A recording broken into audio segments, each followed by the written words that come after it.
नमस्कार मंडळी. तर आम्ही निघालेलो आज पुण्याला जाताना थोडं चहाचं हॉटेल दिसलं म्हणून सकाळ सकाळ निघाले असल्यामुळं आम्ही घरी काही घेतलं नव्हतं. तिथे चहा पिऊन निघावं म्हणलं होतं. तर हा बघा सूरज बसला आता गाडी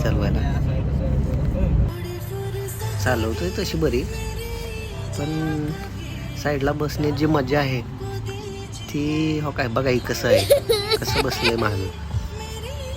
आम्ही निघालो.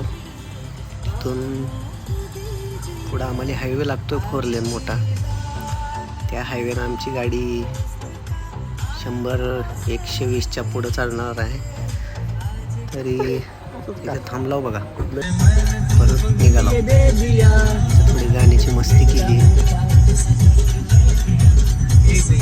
पती आणवर माझं बघा कसा डुलतोय.